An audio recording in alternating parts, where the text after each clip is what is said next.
5 days after Hurricane Florence made landfall in the Carolinas, President Trump paid a visit. He chatted with residents, handed out food, and was all compliments when he met with emergency officials. The job you've done has been incredible. Incredible. They're talking about it all over the world, and we've done a real job, and we've got to continue to do that real job because another phase is coming in right now, and we're going to meet that phase just like we've met phase one.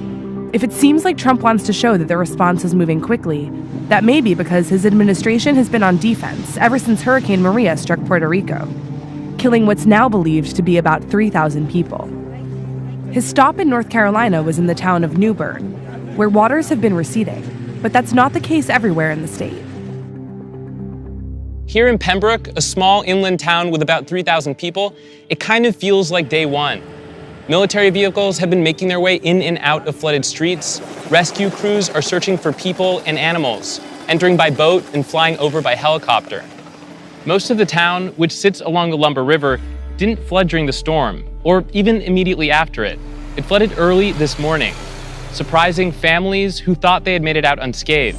My yard, they had to take a bass boat to go get us from our home because we couldn't even drive our vehicles or get from my house. So you had to take a boat out in order to get here. Took a boat out dry to get land. here, yes. And they say we're about to get 4 more feet of water, so we were told.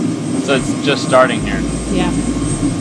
What's happening here in Pembroke is exactly what public officials have been warning about since Monday, when the rain finally stopped. Many rivers in North Carolina are still sitting at or near record levels, threatening makeshift provisions that were put in place to stop water from flooding onto streets. They can only hold the water for so long, and when they give, the water can flow into neighborhoods for days. It's rising as we speak. If you look, when we first got here, it wasn't in the highway right here, but now it's in the highway, so it's definitely rising.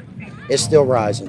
FEMA adjusters say they're only a day or two away from making it to the ground to assess damage, the very first step in giving money to homeowners so they can pay for repairs. But it could be weeks before folks in some parts of the state know how they fared. Pembroke is not the only place that is going to suffer a second flood. Officials in Lumberton, about 10 miles away, where water has begun to recede, have already started warning residents that it could flood again. Whenever people do make it home, it'll still just be the start. It's something folks here understand better than most.